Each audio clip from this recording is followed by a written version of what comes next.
Gopijana Vallabha Jaya Girivardhari Jaya Girivardhari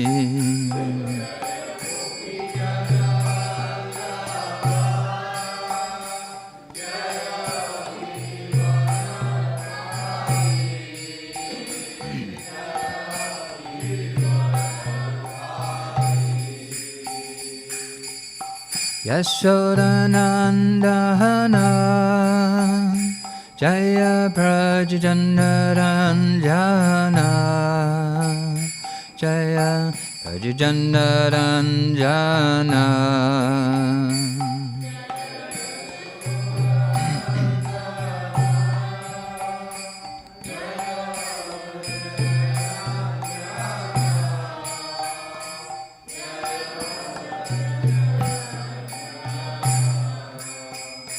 Jaya Yashodanandana Jaya Prajjandaranjana Jaya Prajjandaranjana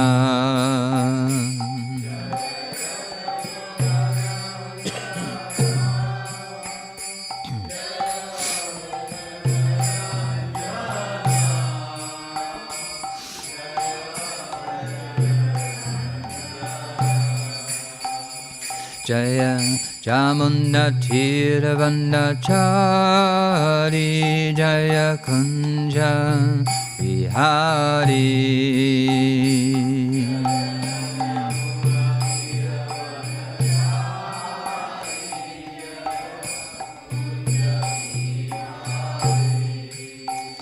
Jaya Jamuna Tiravandachari Jaya Kunja Vihari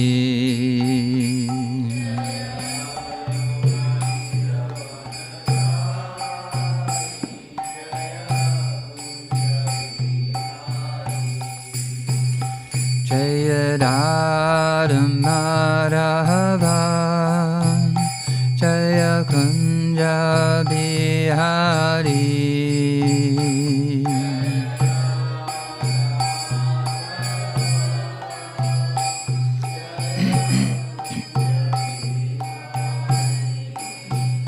Jaya Radha Madhava Jaya Kunja Vihari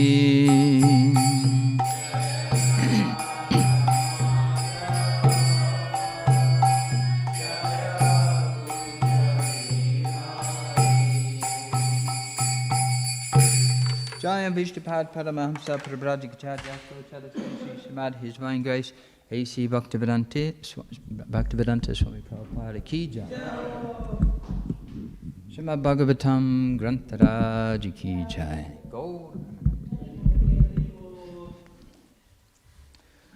Om Namo Bhagavate Vasudevaya.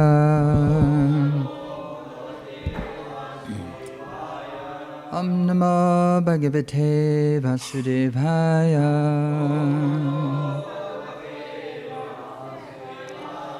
Om Namo Bhagavate Vasudevaya.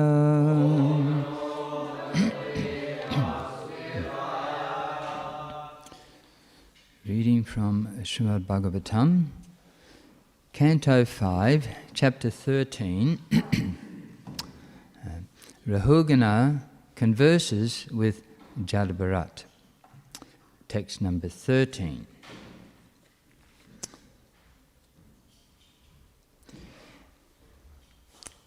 Anyanya vita vyati sangha bridha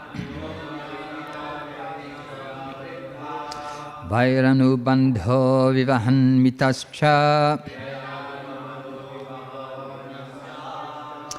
adhanyamushmin urukricha vita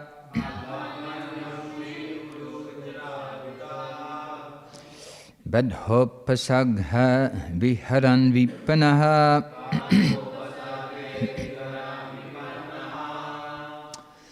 Anyanya vita viti sangha bridda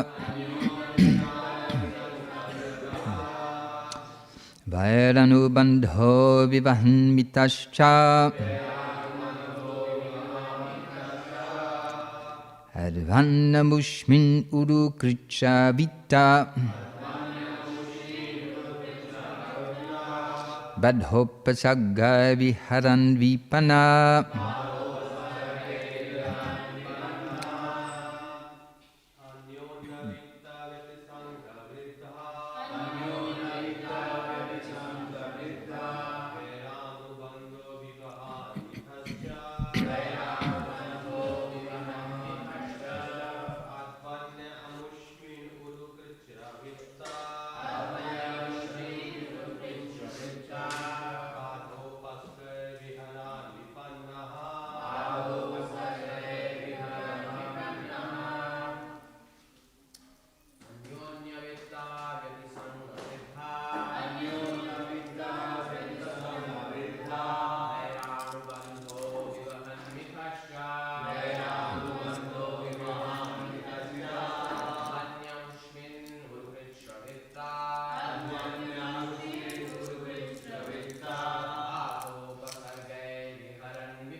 Good.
Anyonya, with one another.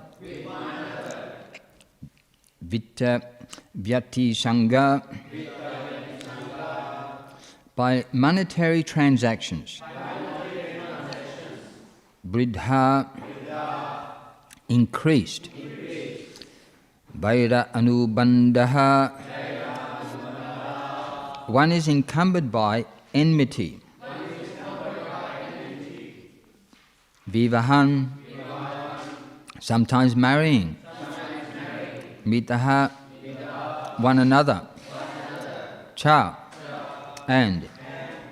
Advani, on the path of material existence.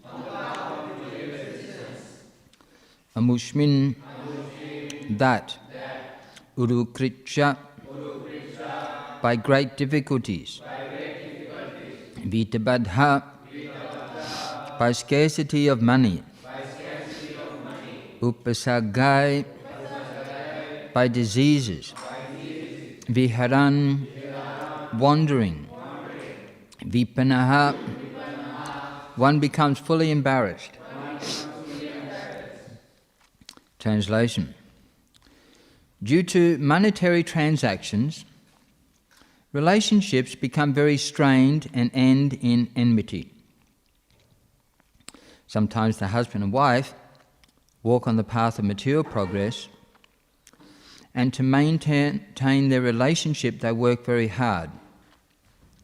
Sometimes, due to scarcity of money or due to disease conditions, They are embarrassed and almost die.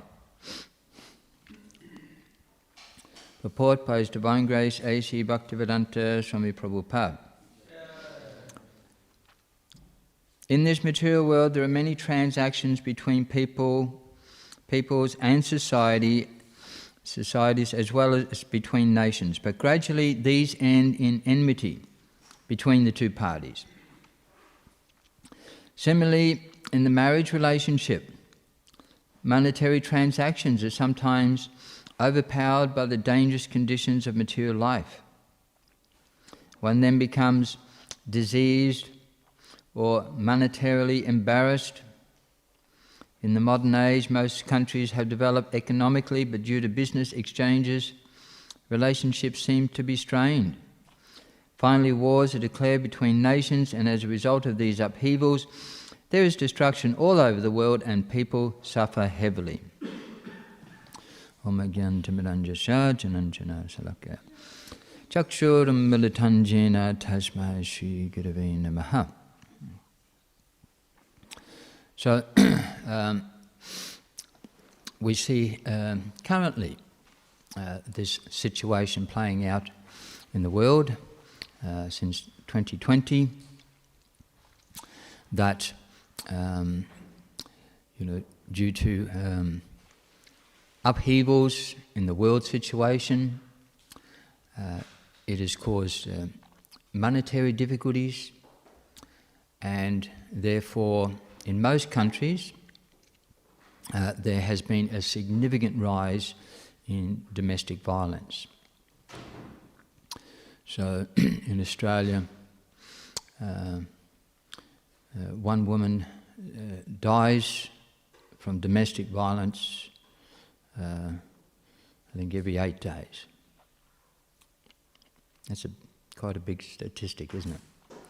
And that's one death. So over the last, especially with the upgrade in domestic violence due to the COVID, one woman killed by domestic violence just over a week, and within about, say, 12, 13 days, one child will also die as a result of domestic violence. That's in Australia. But what to speak of, other countries where they don't have such a watchful eye. And of course we see that when there are disturbances in the monetary transactions, that what may externally appear to be a cosy relationship is really mutual cooperation of sense gratification. And when this sense gratification is no longer there, then people struggle to have a relationship because their relationship is not based upon the good character and the good behaviour of each other, or their moral principles, or anything like that, but usually comes down to that each one is providing one a certain standard of life with a certain standard of sense gratification, and money is the basis of that. And when that money dries up, then we have this violence and domestic violence. So of course, giving those statistics, that's not including the people who are just bashed, emotionally abused, or the events that go unrecorded, which is a huge amount. So here the Bhagavatam is speaking these very sobering words. This is Jabharat speaking to King Rahugana.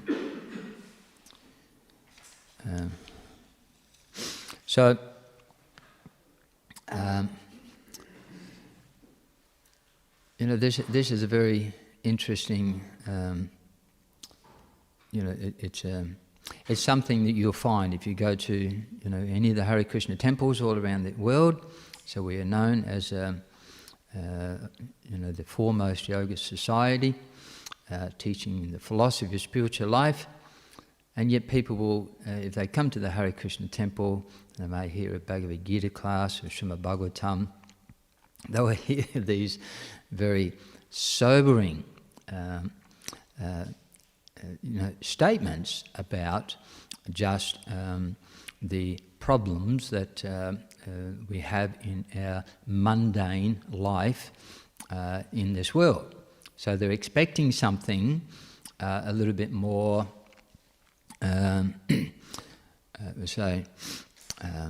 uplifting, immediately. And people may not have they don't have a taste for this sort of a conversation. And sometimes even within the Hare Krishna movement, some of the devotees want to hear a little bit more. Let's, can we just skip to Rasa Leela?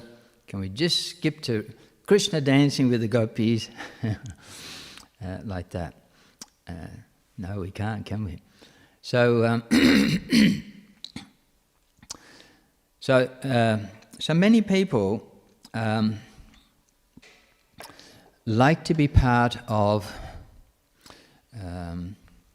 a yoga group or a spiritual organization or a religious organization, but not necessarily to hear these sort of topics. So a lot of people, they have different motivations. Quite often, people will go to a spiritual society, a religious society, because they're lonely. They want some company.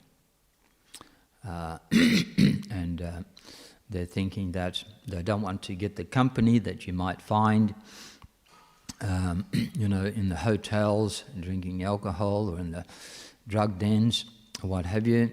So they're thinking if they go to the religious and spiritual societies, they'll get some,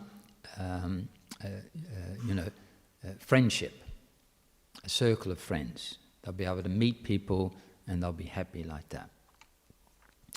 And many religious societies cater to that. And the speakers speak on topics which are very pleasing to hear. How by practicing their particular brand of religion or spirituality, everything will be just wonderful in this material world. And to do that, of course, they give people a sense of being empowerment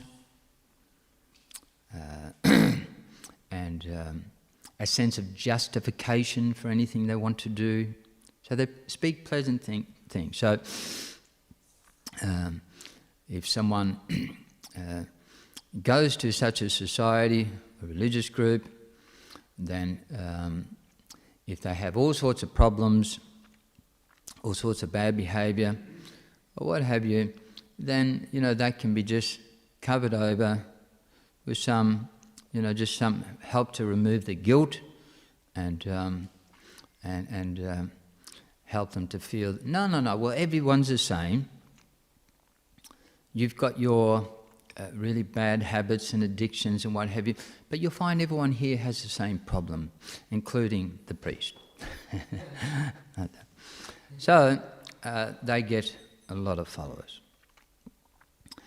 Now, Srila Prabhupada wanted to, Srila Prabhupada, he would say that better one moon in the sky than so many stars. So many stars in the sky, if you go out on the Amavasya, the dark moon night, you can't see anything. You put your hand in front of your face, you can't see. But one moon, even if it's not a full moon, it will illuminate the sky. So better one. And Prabhupada, he also said things to the like that, if he could just, make one, pure devotee, one person becomes filled with God consciousness and Krishna consciousness properly. If he could make one such pure devotee, he would consider his whole movement successful. So it's a whole different approach. And of course, many societies, spiritual societies, religious societies, sometimes, unfortunately, but true, it is the monetary aspect which is important. And in fact, Srila Bhaktisiddhanta Saraswati Thakur pointed out that in India, the Brahmanas, who are even managing temples related to Krishna and Vishnu, Narayan, and sometimes they have the shalagram, shila, the stone, which we know that Lord Narayan resides always within that shalagram. And he says they're seeing the shalagram or the deity as a stone for cracking nuts to feed their belly. So he's not a person who minces his words. But they're saying the form of God which they have in their temple, that will attract people, and the people will come, I will get food, I will get money, I will fill my belly and enjoy. And so the form of the Lord is no more than a stone for cracking nuts to fill one's belly, like that. Literally, that's about as spiritually elevated their consciousness is. No more than that. And of course, so many, that is the danger in Kali Yuga, that within, friendships, families, husband and wife, parent and children, nations. We've lost one already. That there is this quarrel. So now Prabhupada mentions, so this topic here that we're discussing in the Bhagavad Gita. Prabhupada discusses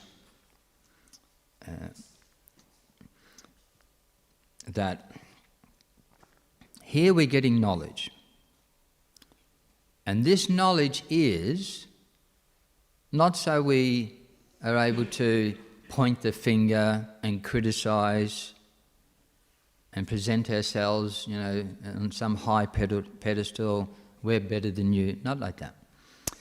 It is knowledge of the nature of this world, the material world, and by understanding that knowledge, it gives us the proper impetus to solve that problem with spiritual knowledge.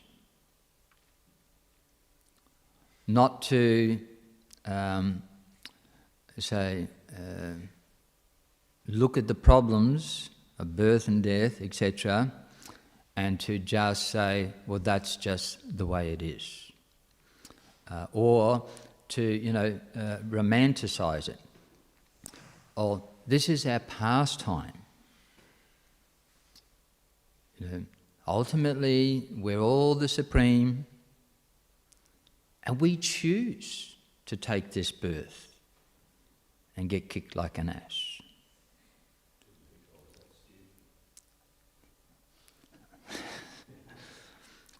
Well, unfortunately, there are millions and millions and millions of people in these different societies and religious groups that actually cater to that mentality. Yeah. So, so Prabhupada mentions there in this verse, Bhagavad Gita 13, 8 to 12, and it describes the process of knowledge. And I'll just read this process of knowledge. These are the things taught in the Krishna consciousness movement. Humility, pridelessness, non-violence, tolerance, simplicity, approaching a bona fide spiritual master, cleanliness, steadiness, self-control, renunciation of the objects of sense gratification, absence of the false ego, the perception of the evil of birth, death, old age and disease, detachment, freedom from entanglement with children, wife, home and the rest, even-mindedness amid pleasant and unpleasant events, constant and unalloyed devotion to me, aspiring to live in a solitary place, detachment from the general mass of people, accepting the importance of self-realization, and philosophical search for the absolute truth. All these I declare to be knowledge, and besides this, whatever there may be, is ignorance. So this is, as Prabhupada describes, this is the staircase of the process of knowledge. And the first one begins with humility. So he mentions this a couple of times in his purport. So towards the end, he says that beginning from practicing humility up to the point of realization of the supreme truth, the absolute personality of Godhead, this process is just like a staircase beginning from the ground floor and going up to the top floor. Now, on this staircase, there are so many people who have reached the first floor. So, of course, we'll get to the first floor. That's humility. So many people, but not that many.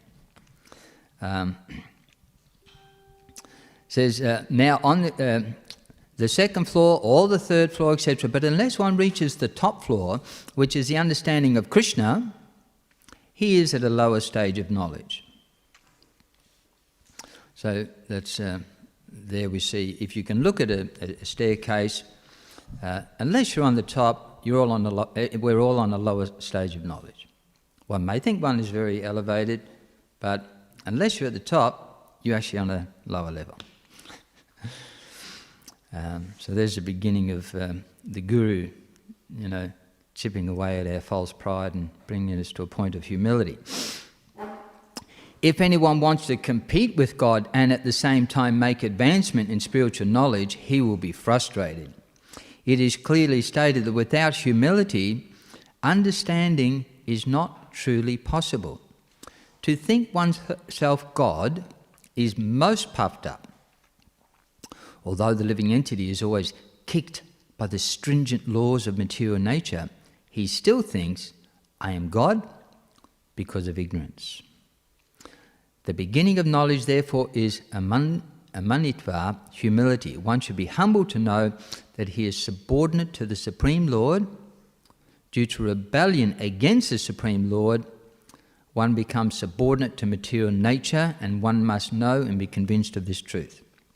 So this is what we're discussing here, that ultimately, because all of us in this world, and including those in the various so-called yoga society, religious societies and spiritual societies who don't follow the process of knowledge, they're all being kicked by the material energy. They're, all subordinate to the material energy. All living entities are subordinate to the material energy. They're forced to die repeatedly, forced to accept karma, forced to take birth again, and forced to accept old age. As Prabhupada meant, what to speak of the followers, Prabhupada mentions, I think it is Maya Baba, who was still followed to this day. People think that they can become supreme by following this personality. Prabhupada says, although he presented himself as a person of knowledge and as a guru, or as a representative of the Supreme or the Supreme, he had no idea that any second he was going to be killed in a car accident, which he was. So, someone who's the leader, who's being worshipped as the Supreme, and such a person doesn't know, oh, there's another car coming, I've got no idea of it. I'm God, I'm the all-knowing God, the all-pervading, absolute concentrated knowledge, and I can't see what's going to happen 2 seconds in front of me, or just around, 2 meters up the road. I've got no idea, but I'm supreme.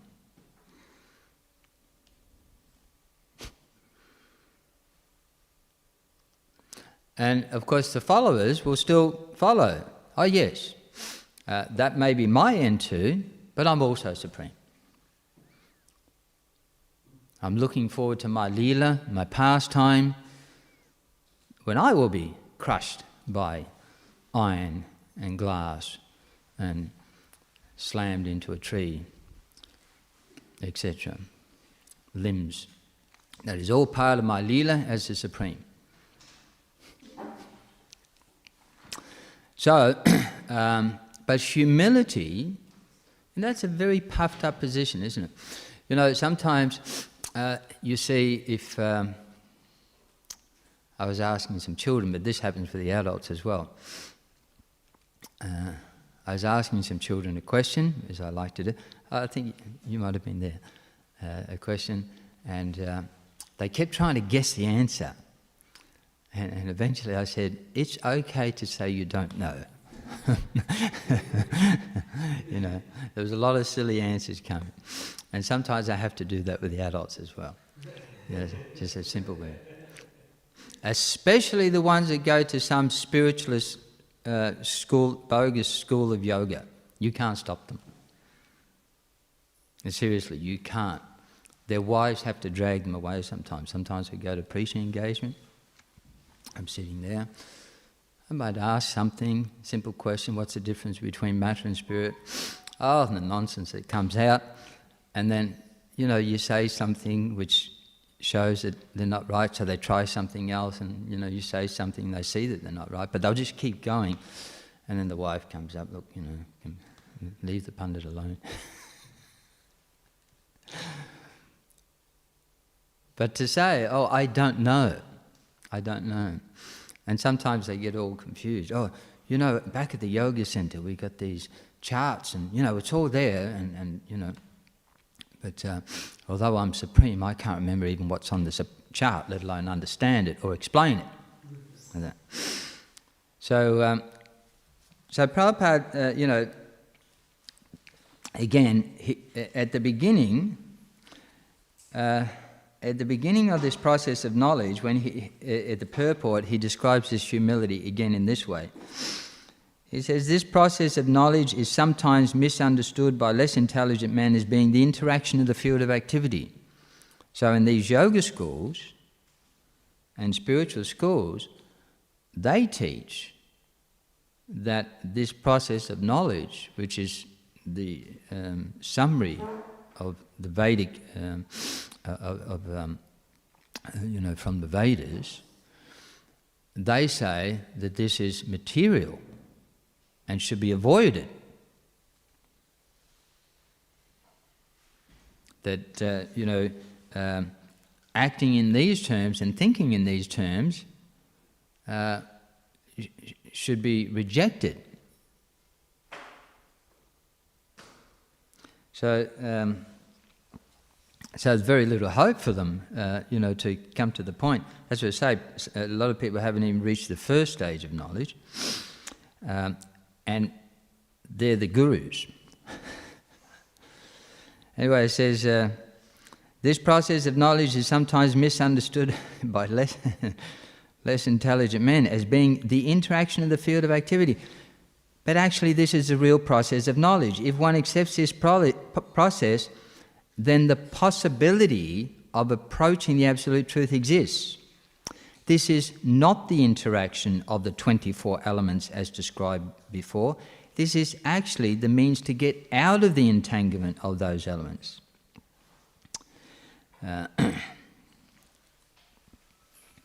So he goes on, he says, as for the knowledge outlined here, the items may be analysed as follows. Humility means that one should not be anxious to have the satisfaction of being honoured by others. The material conception of life makes us very eager to receive honour from others. But from the point of view of a man in perfect knowledge, who knows that he is not this body, anything, honour or dishonour, pertaining to this body is useless. One should not be hankering after this material deception. People are very anxious to be famous for their religion, and consequently sometimes it is found that without understanding the principles of religion, one enters into some group which is not actually following religious principles, and then wants to advertise himself as a religious mentor.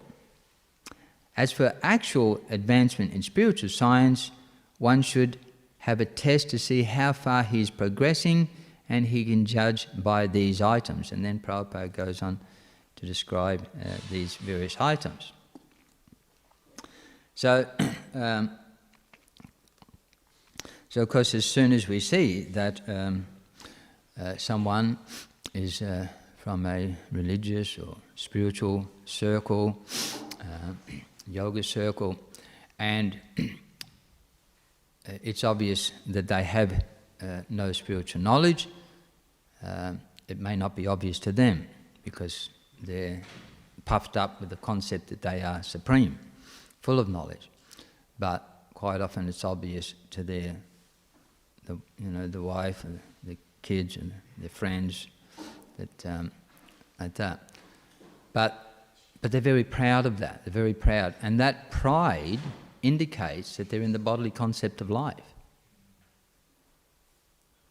And being in the bodily concept of life means there's no spiritual knowledge at all.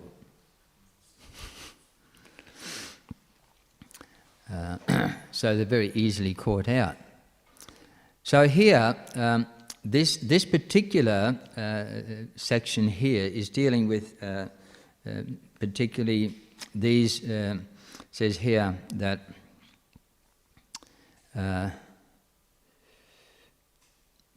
the perception of the evil of birth, death, old age and disease, detachment from entanglement with children, wife, home and the rest,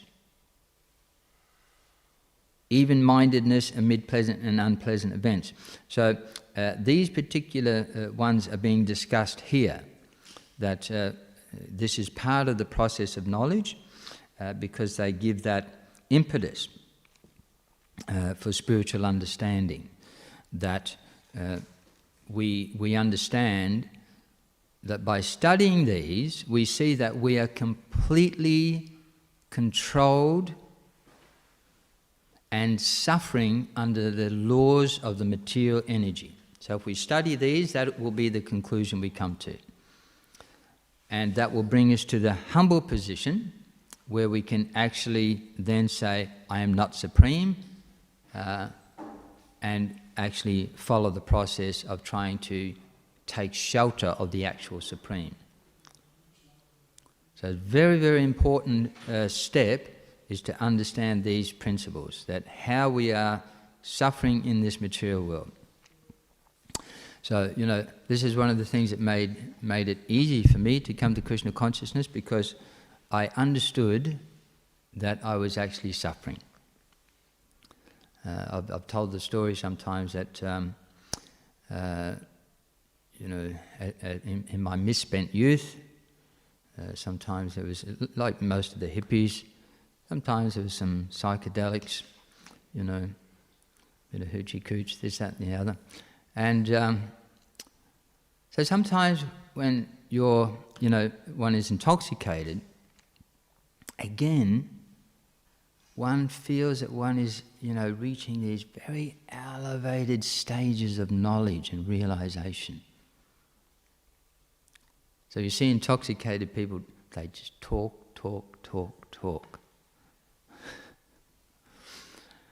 Because they feel that they've, suddenly just got so much knowledge about everything. For a sober person, sitting next to them, it's quite, it's a real joke. But for all the intoxicated people, they're just enamored by each other's great realizations. So I had, there was one friend of mine who is Indian, from India. He was up in New South Wales. I stayed at his home for some time. He had some bodily injuries. And I asked him, how did you get these significant injuries? He said, I used to take a lot of drugs, and after a little while, I felt that I was God. And I was watching a movie at the picture theatre, up on the high mezzanine, and when I was convinced that I was God and I could fly, I jumped off.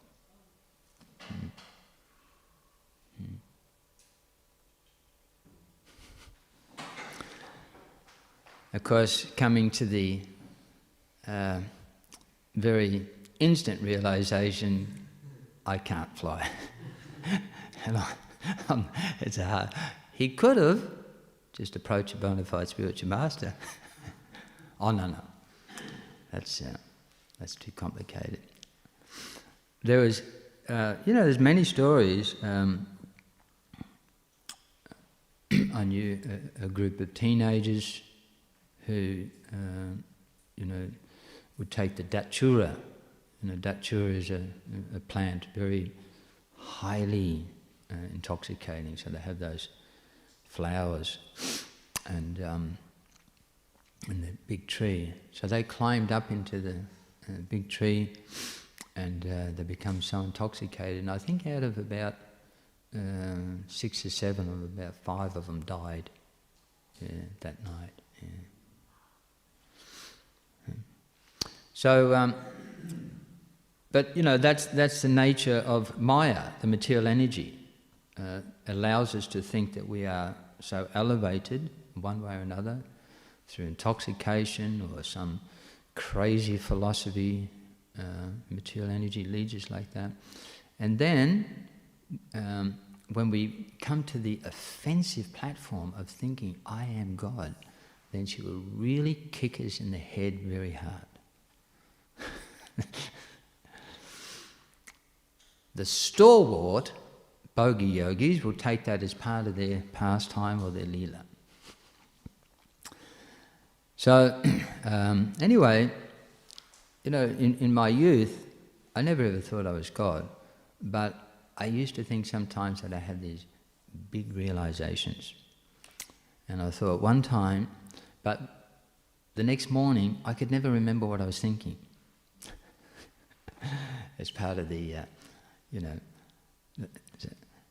but you don't think like that. That I can't even remember what I was thinking, but I'm so knowledgeable. I got these great realizations, but I can't remember them from one day to the next.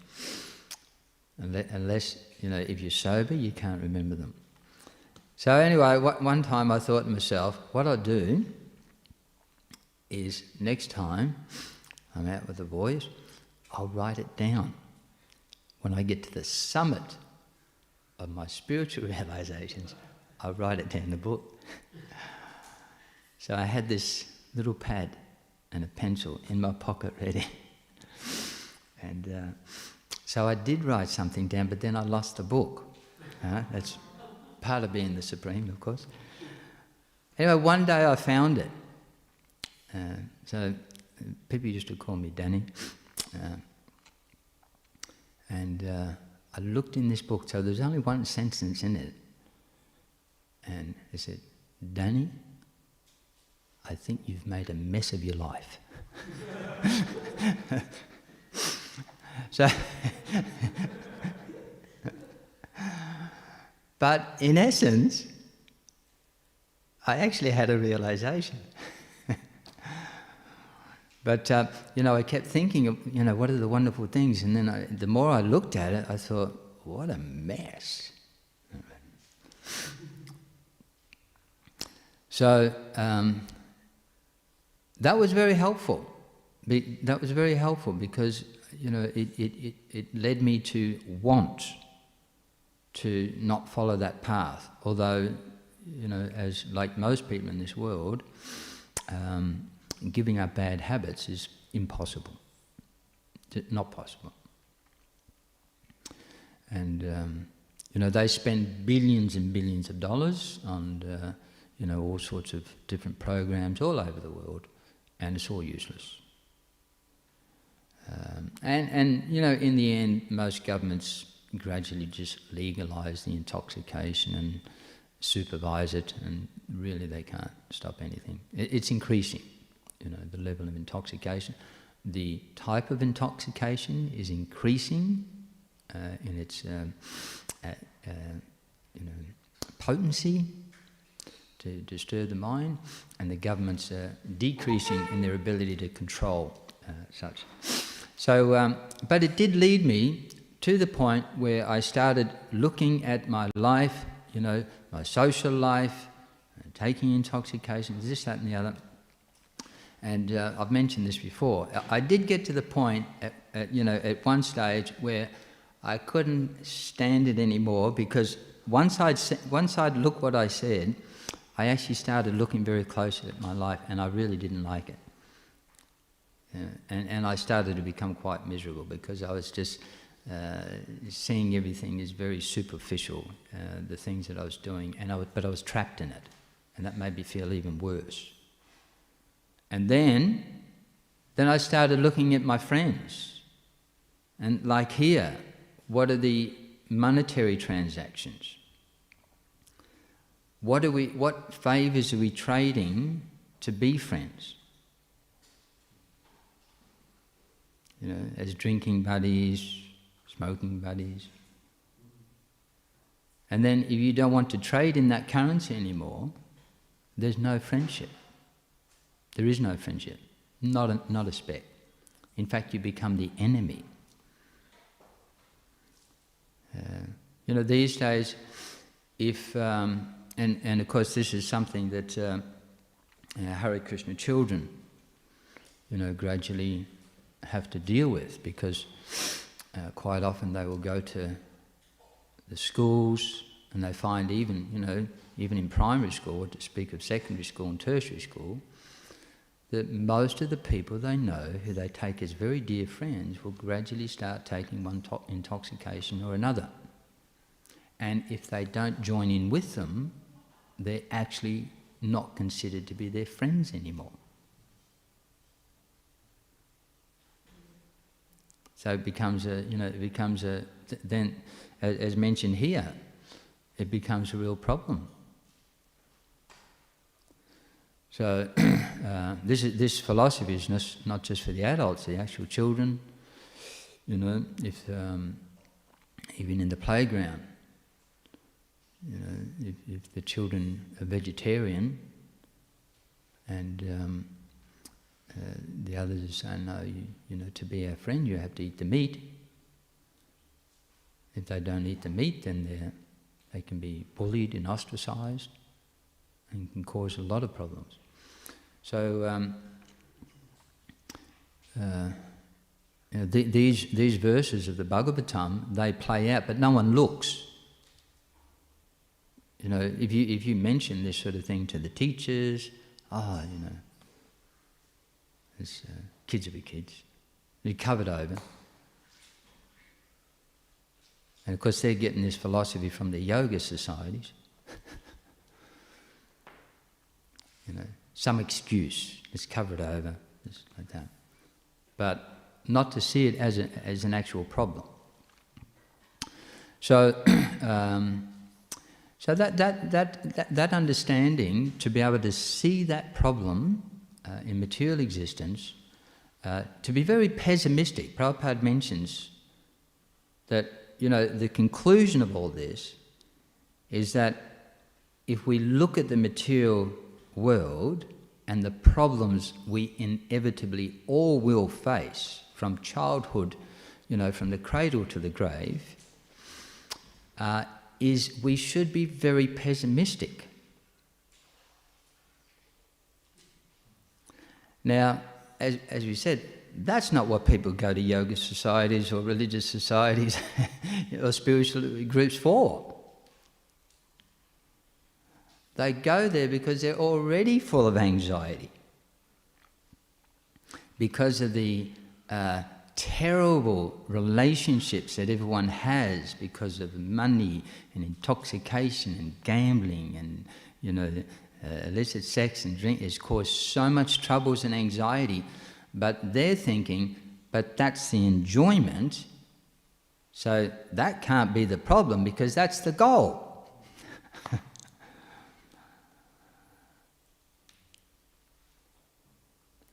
So they go to the yoga societies, the spiritual society, the religious societies with that level of anxiety, and those societies somehow find within their scriptures and their teachings how to successfully have illicit sex and be happy.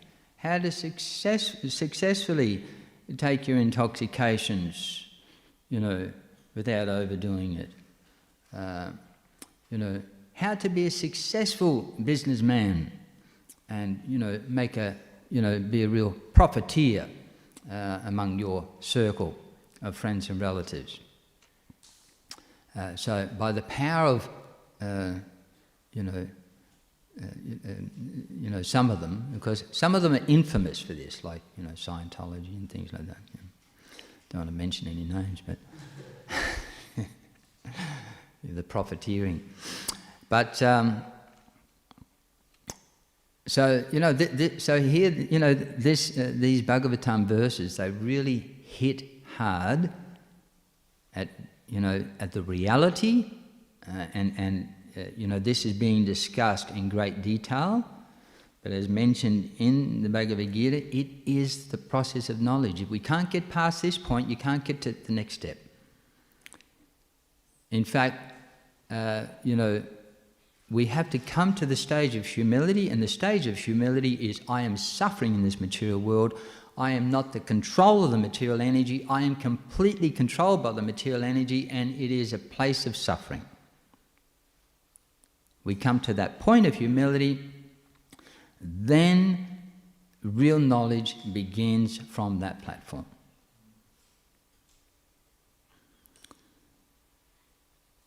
And then, of course, real knowledge, if one takes the association of a bona fide spiritual master, then all these other qualities, the bona fide spiritual master will engage one that you are not the supreme, you are not the Lord and enjoyer of the material energy.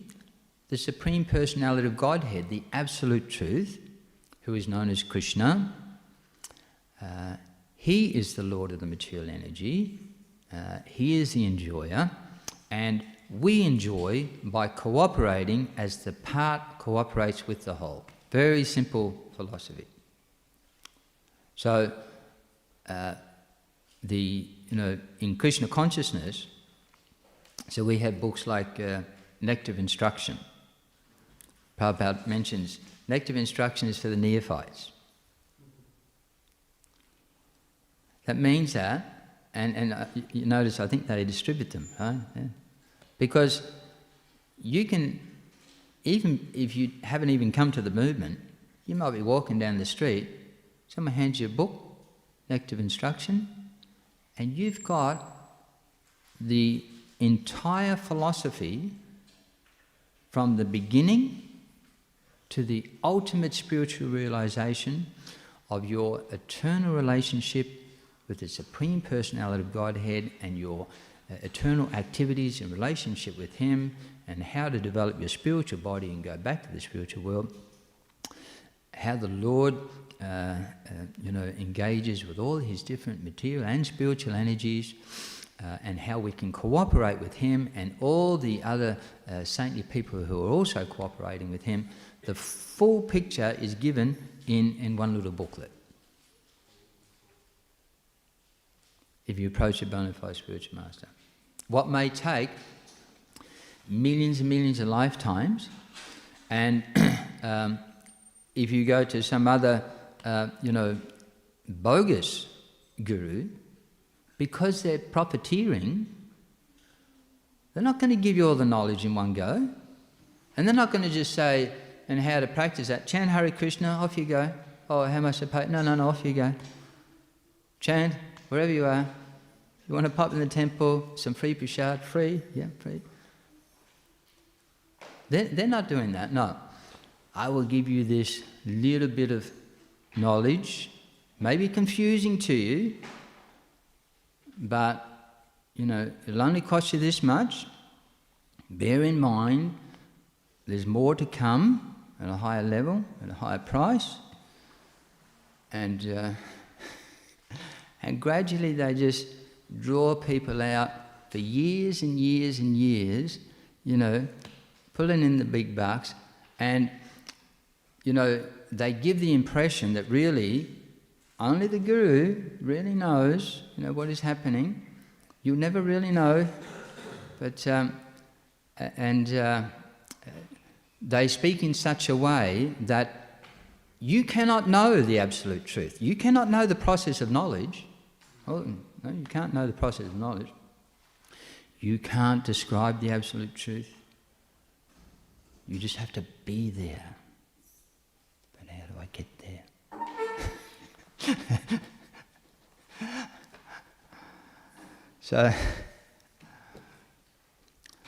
So you won't find any of that in the Hare Krishna movement, like that.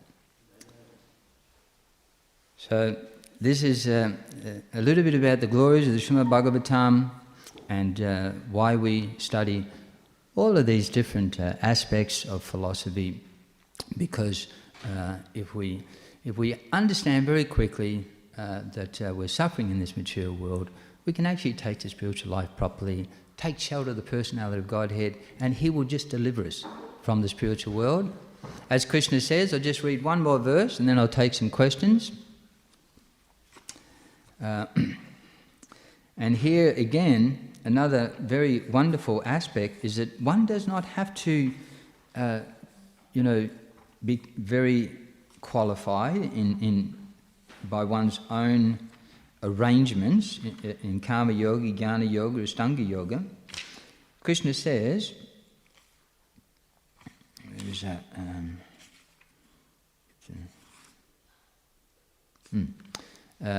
Chapter 12, verse 7.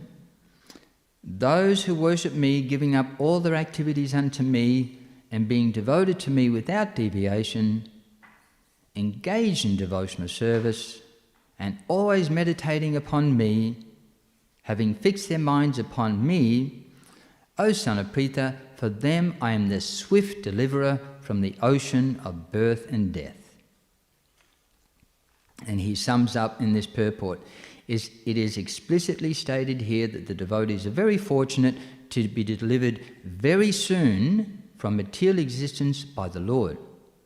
In pure devotional service, one comes to the realization that God is great and the individual soul is subordinate to Him. His duty is to render service to the Lord, and if he does not, then he will render service to Maya. All summed up in one. So, Krishna himself, we don't have to become great yogis, jnanis, or anything.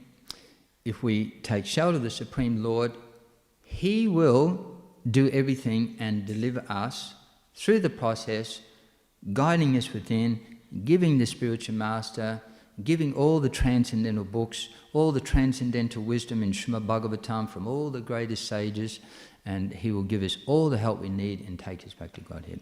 So I'll just leave it there if anyone has any questions or comments.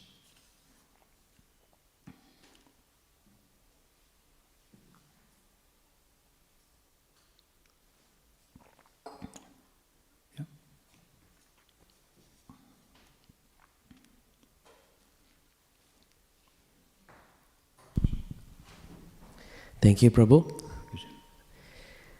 Now, I had written down one question when I was going through this section. I'll read the question and I'll like your thoughts on that. The sage is presenting this allegory of life's struggles to a pious king, someone who is very opulent and not in a financially or socially struggling position of general public. He mentions the financial, social, familial, and other struggles that may be most relevant to general public, but not so much for a king. My question therefore is, how do we present these perfect instructions to financially and socially well-positioned people, instructions which present realities of life that may be seen as something that happens to people less than them? Well, as Prabhupada mentions in this particular purport today, he says, in the material world there are many transactions between peoples and societies as well as between nations, but gradually these end in enmity between the two parties. So he says, in modern age most countries have developed economically, but due to business exchanges, relationships seem to be strained. Finally, wars are declared between nations. So, in a general sense, the rulers also suffer. What happens, what we see play out is that when rulers don't cooperate with other rulers in the world, and therefore transgress human rights and the rights of other living entities, and they're destructive to the planet itself, then other nations, other rulers, kings or queens, put sanctions on them, which causes, of course, quite often that plays out for the people in the beginning, but then the people revolt against the ruler because they're the ones who cause the problem, why they're suffering, why they're getting the sanctions, and then the rulers end up getting thrown out. If they become more and more belligerent, then sometimes there's war, and they're overthrown with the help of countries that see that the people are, being, they're living a very cruel and horrible existence under such a ruler. So it does play out. Quite often, rulers may be the last to suffer, but when they do suffer, it is very significant, because rulers they are responsible for the welfare of the citizens, and if they exploit the citizens for their own sense gratification and their own family and what have you, then they do suffer a significant reaction. And therefore, as Prabhupada mentioned, one of the Prime Ministers of India, one astrologer said that in his next birth, he took birth as a dog in Scandinavia, and Prabhupada tended to agree. So they take birth as, So it is here that they, in one sense what happens is that rulers usually have amassed a very significant amount of piety. So in one sense they're still reaping the so-called happiness of the results of their pious activities somewhere in past lives, which allows them to enjoy an extravagant amount of wealth and opulence and luxury like that. But what they're doing is, and especially because of the simple activities, and the extravagance, they actually use up what could be opulence that they may have for many lifetimes. They can use that up in 10 or 20 years, and then of course, so therefore sometimes one doesn't see that they're suffering like the average person because they do have some stock of piety from previous lives. But then gradually, as they use up that piety, then they're subjected to the sinful reactions, the karmic reactions of what they've done to many people that they're supposed to be looking after. Like that. So it does play out for them the same, but it's not always seen immediately.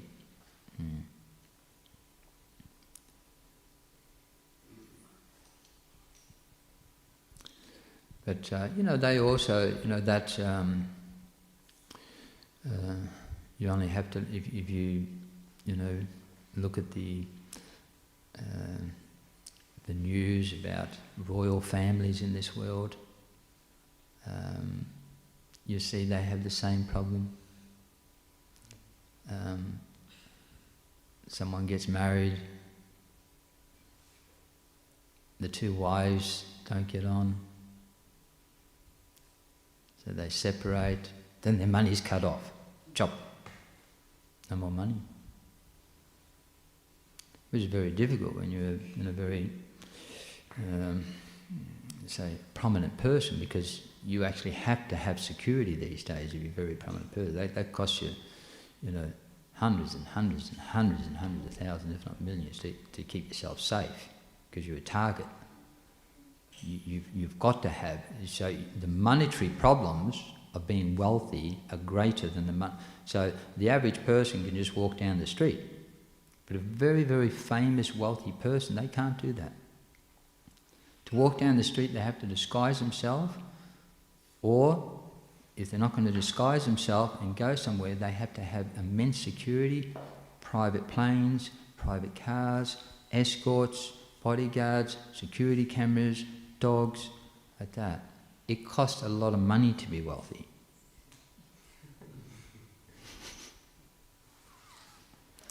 So they have a lot of trouble, because in Kali Yuga, you can have millions. If you're a wealthy person, those millions and millions and millions of dollars can be used up very quickly, because you have to have millions of dollars to live as a wealthy person.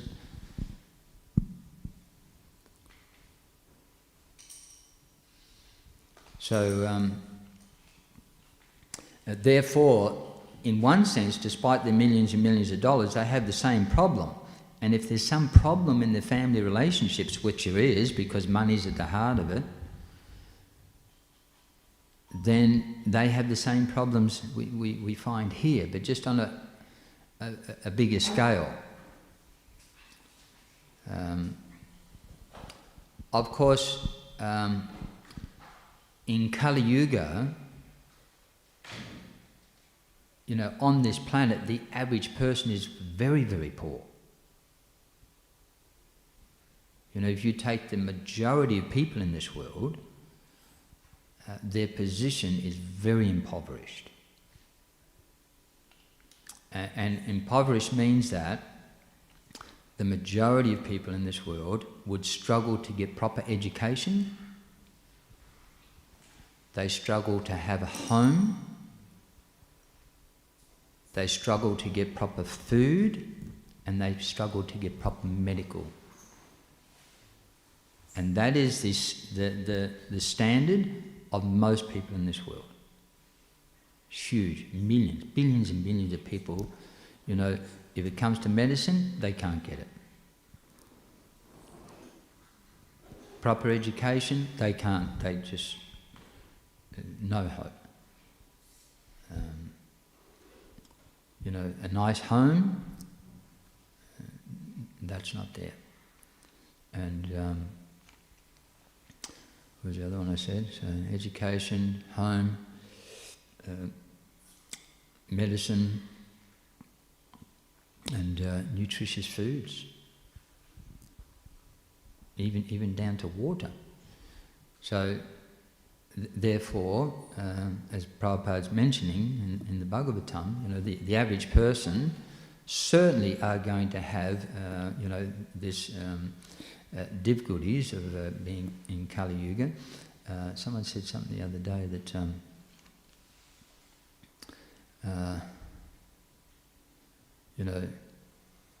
people who are poor can't afford to be poor.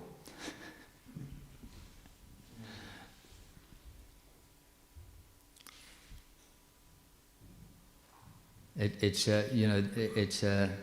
like a cycle that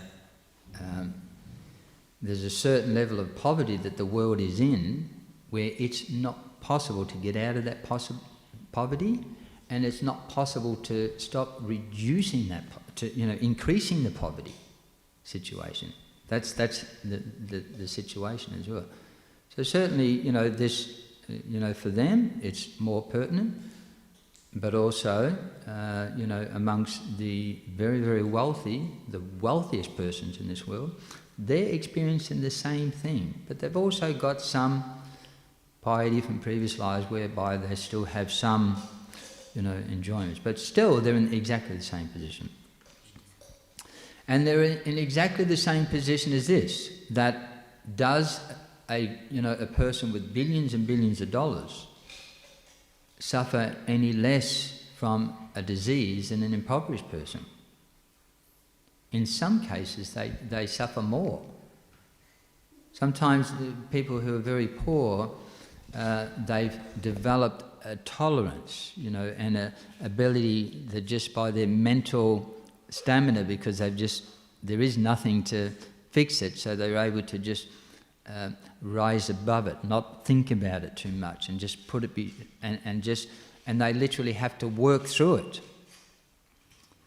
A wealthy person gets the same disease, they suffer more because they have so little tolerance to discomfort. So what you're explaining, what I'm hearing is the opulence and the comforts brought by one's piety become the cause of one's suffering. And the opulence of one's piety becomes the cause of their poverty in the next life.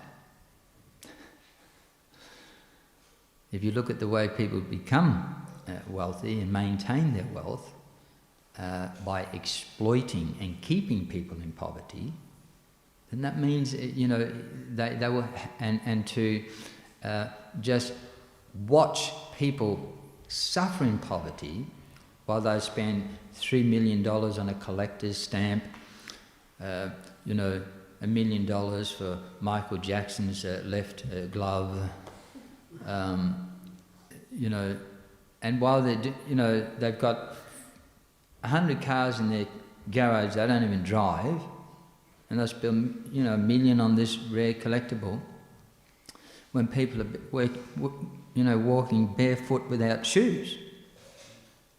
So when they, for people who are able to give in charity and to help people, and they do not do that, they just turn a blind eye,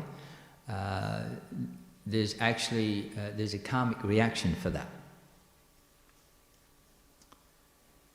So if someone sees someone in great distress, one has the ability to do something and doesn't do something, there's a karmic reaction for that. Therefore, Krishna said to Arjuna, you'll incur sins by not fighting.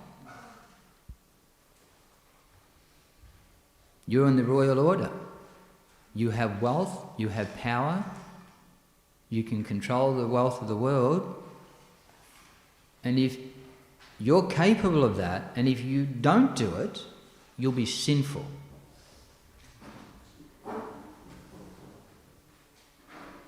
So therefore, these leaders of the world, they can't say, oh, it's not my problem. They have the power, they're the ones in authority, they're the ones in power, they're the ones with the facility. If they don't do something, and they can, they have to suffer that sinful reaction. And the sinful reaction is that they must experience the suffering of those persons who they didn't help. And be in that position to suffer while other people look on. They have to suffer that exact situation. So, in one sense, we may say that wealthy people may not suffer straight away, but then you just have to wait 1 or 2 lifetimes, or even this lifetime, and you'll see that they will. So it may not immediately apply to them, but gradually it will definitely the same thing apply. So there is no escape. Yeah?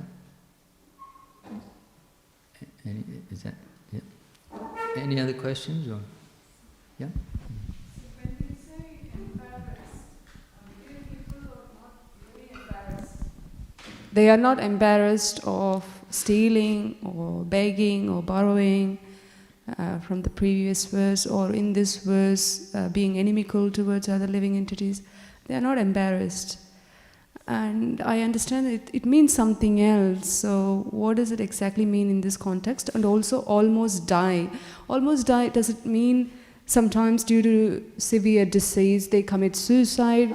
They die in terms of due to the embarrassment, because they want to live opulently, but they can't. To give an example, that there's a statistic that the majority of people, young people, who commit suicide have a very good Facebook profile. See? So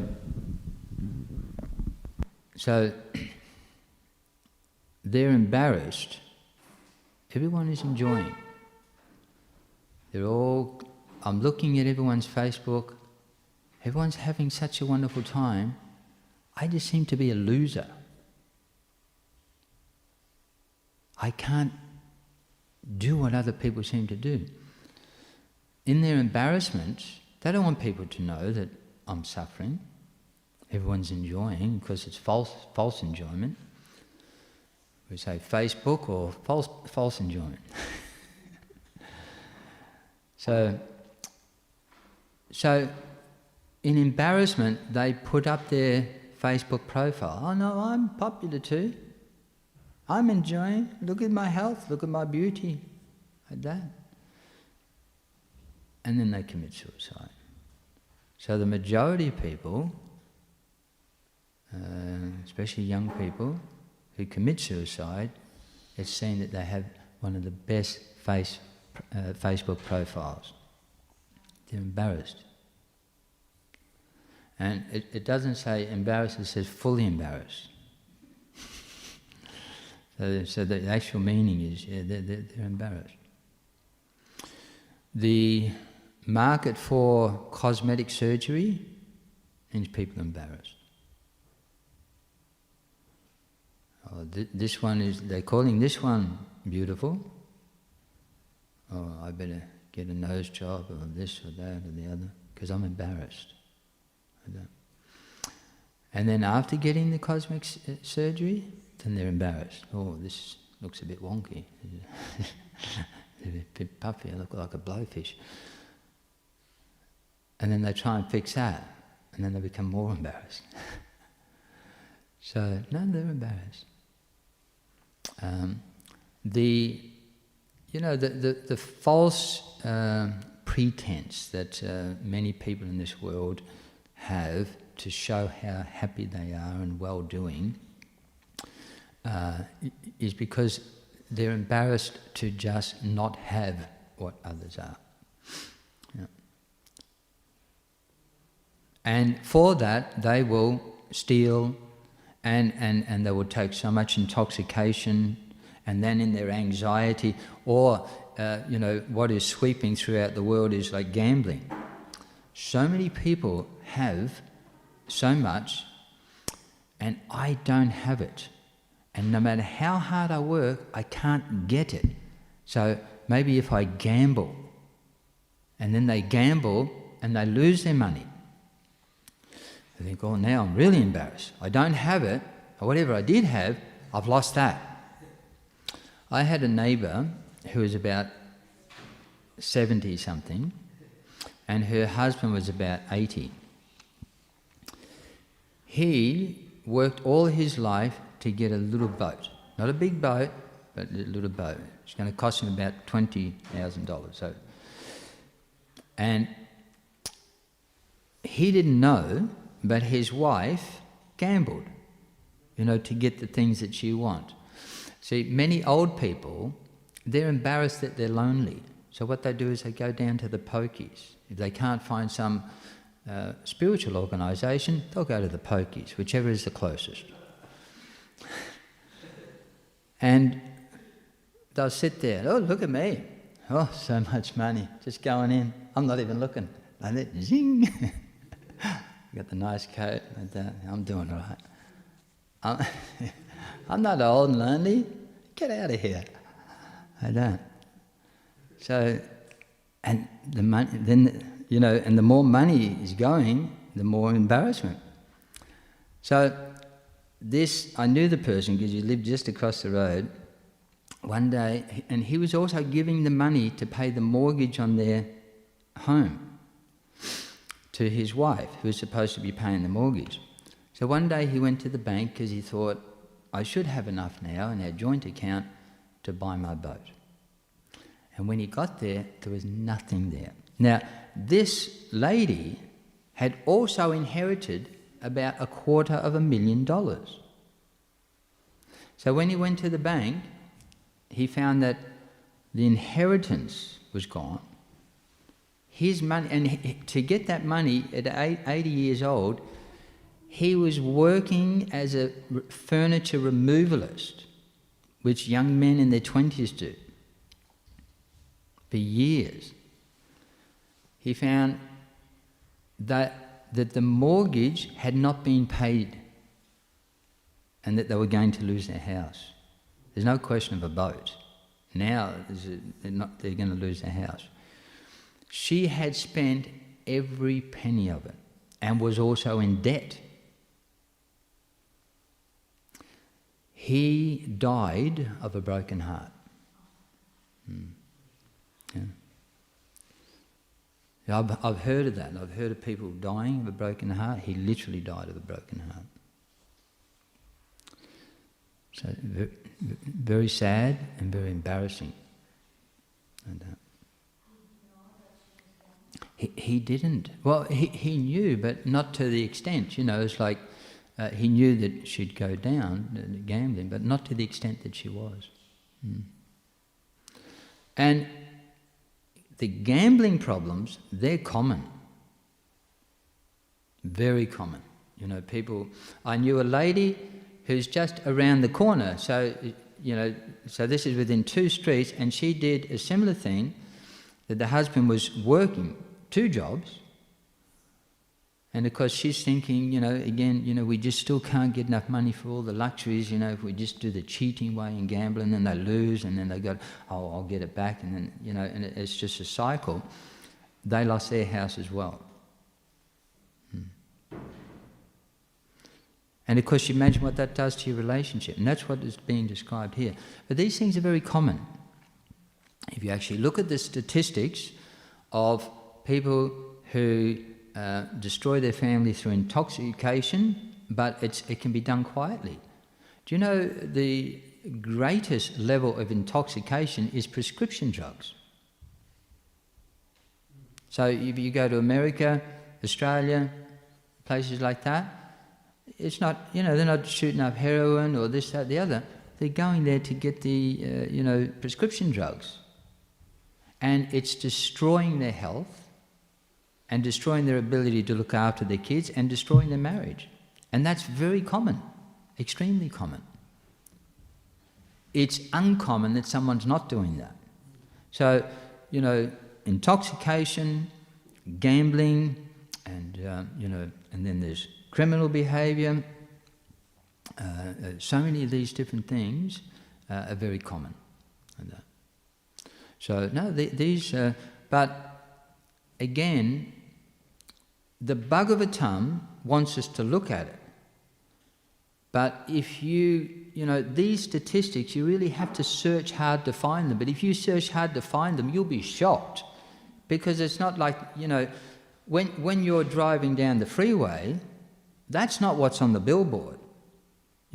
Look at the terrible state of society. Look at the statistic. You won't see that. You'll see you'll see couples enjoying, and they're enjoying in the new estate, and they're enjoying in here, and they're enjoying like that. But you won't see the statistics of all those people who are supposedly enjoying, how they're embarrassed with material life. Those statistics are all hidden. But the Bhagavatam tells us, if you look, you'll see them. Okay? We'll leave it there. Thank you very much. Hare Krishna. Jai.